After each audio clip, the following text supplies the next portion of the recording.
Bonjour à tous, pour ce nouveau chapitre sur le cours au sujet des notions de base de l'Active Directory, je vous propose de voir les principaux attributs d'objets dans l'Active Directory. C'est-à-dire que nous allons voir dans un premier temps les principales classes, ensuite les différents identifiants uniques, et puis les attributs indispensables au sein de l'annuaire Active Directory, autrement dit, ceux qu'il faudra absolument connaître. Alors concernant les principales classes d'objets, dans l'annuaire Active Directory, on retrouve principalement des objets de 6 classes différentes. Nous avons la classe ordinateur qui va correspondre à tous les objets de type ordinateur, donc c'est-à-dire vos postes de travail au sein du parc informatique, mais également les serveurs et les contrôleurs de domaine qui appartiendront directement à la classe ordinateur, appelée également computer. Ensuite, nous avons la classe contact qui va vous permettre de créer des contacts directement en lien avec la messagerie. Vient ensuite la classe très importante appelée groupe qui va nous permettre de créer notamment des groupes de sécurité. Dans ces groupes de sécurité, on pourra mettre d'autres groupes ou des utilisateurs afin de donner l'accès à des ressources, par exemple à une imprimante ou donner l'accès à un partage sur un serveur de fichiers. Ensuite, les unités d'organisation vont nous permettre d'organiser l'annuaire Active Directory, c'est-à-dire de créer une arborescence, par exemple de créer une unité organisation ordinateur avec une unité d'organisation en dessous qui va s'appeler ordinateur portable et une autre au même niveau, ordinateur fixe par exemple. Ce n'est que un exemple.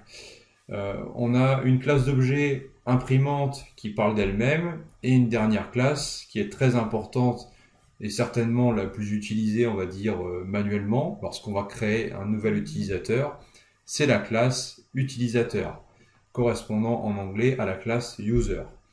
Donc il faut savoir, pour revenir plus précisément sur les unités d'organisation, que par défaut, l'annuaire Active Directory n'est pas totalement vide, il intègre des containers appelés users, built-in, etc. Sur ces containers, notamment le container users ou built-in, on va retrouver le compte administrateur du domaine ainsi que les différents groupes comme administrateur de l'entreprise ou admin du domaine. Il est à noter que sur ces containers, on ne peut pas positionner, on ne peut pas appliquer de GPO. Alors, passons maintenant aux identifiants uniques. Et là, on va commencer par un élément que l'on a déjà vu dans une précédente vidéo, c'est-à-dire le Distinguished Name, appelé également DM. Alors je vais revenir dessus et insister dessus parce qu'il est vraiment très important. On le manipule notamment assez souvent dans des scripts PowerShell quand on va commencer à toucher à l'Active Directory. Donc pour rappel, si je prends le DN suivant, CN égale Florian, OU égale informatique, DC égale IT Connect, DC égale local. Cela nous donne le chemin complet vers l'utilisateur au niveau de la structure de l'annuaire Active Directory. Donc cela veut dire que l'ECN correspond au common name, c'est-à-dire au nom commun de l'objet. C'est vraiment le nom final, le nom de l'objet ciblé. Donc ici c'est l'objet Florian, qui est un utilisateur. Ensuite, il est stocké dans l'OU informatique, c'est pour ça que l'on retrouve directement OU égale informatique.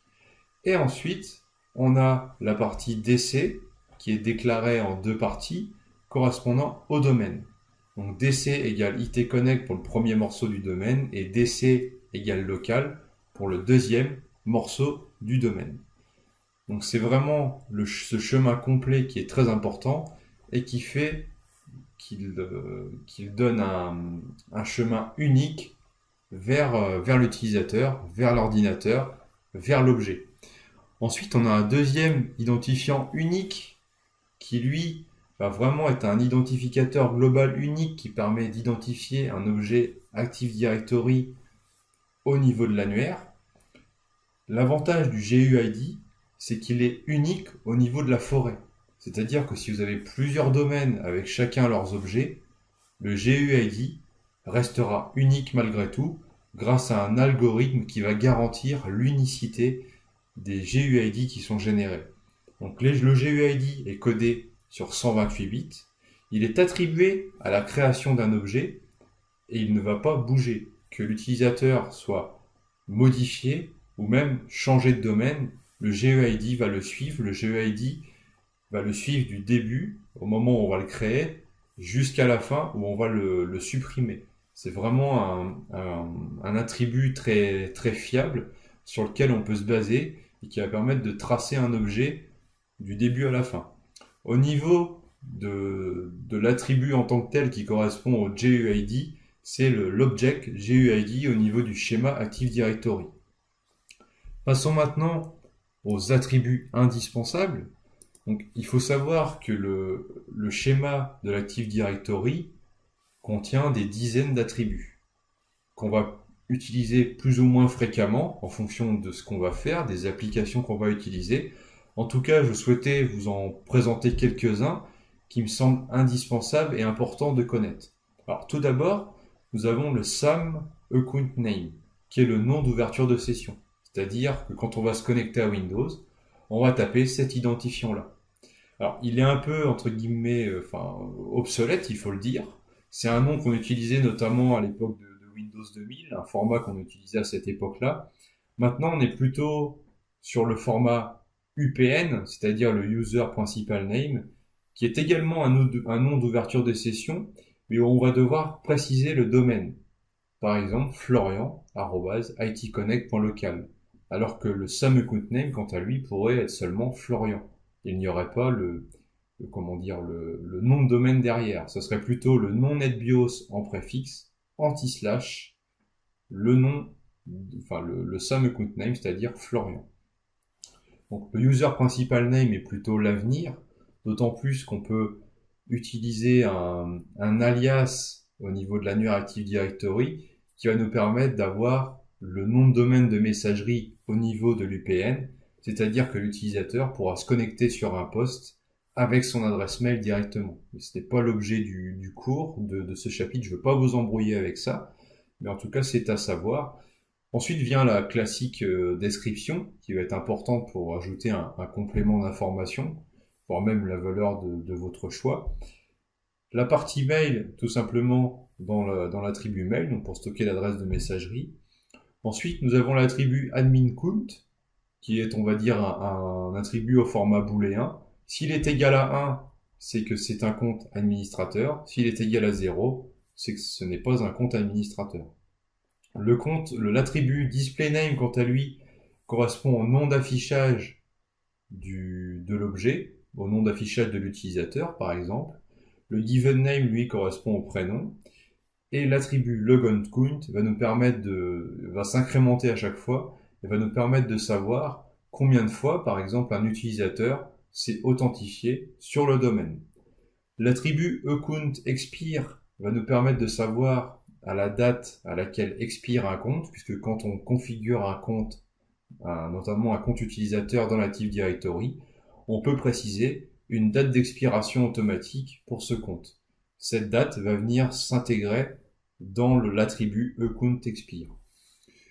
Donc, on va voir quelques attributs en complément, notamment l'object SID, qui est là aussi un identifiant de sécurité unique qui permet d'identifier un objet, mais vraiment pour l'aspect sécurité, c'est-à-dire lorsque l'on va vouloir donner des droits à un utilisateur sur un partage de fichiers, par exemple, c'est le SID qui va être utilisé à ce moment-là, et non le GUID. Ensuite, nous avons le PWD last set, qui va permettre de stocker la date de dernière modification du mot de passe pour un utilisateur. Quant au User Account Control, il va nous donner de nombreuses informations quant à l'état du compte, notamment s'il est verrouillé ou non, par exemple. C'est un attribut relativement complexe qui peut contenir vraiment beaucoup de valeurs. Je vous invite à le consulter sur un annuaire Active Directory dans l'éditeur d'attributs sur l'un de vos utilisateurs pour voir un petit peu les différentes valeurs qu'il peut y avoir et vous trouverez des informations dans la documentation de Microsoft à ce sujet. Et enfin, il y a l'attribut proxy adresse qui lui va permettre d'une part de stocker l'adresse mail également, mais aussi de déclarer tous les alias que pourrait avoir cet utilisateur. C'est un attribut à valeur multiple et on va notamment l'utiliser quand on va synchroniser un annuaire Active Directory avec le cloud Office 365 afin de déclarer l'adresse mail principale de l'utilisateur ainsi que ses alias. Donc c'est un attribut qui est à connaître également. Voilà. Concrètement, la liste ici n'est bien sûr pas exhaustive. Il y a bien d'autres attributs au sein de l'annuaire Active Directory. De toute façon, vous pouvez créer vos propres attributs. Il y a des attributs pour stocker le numéro de téléphone, la fonction de la personne, etc., etc.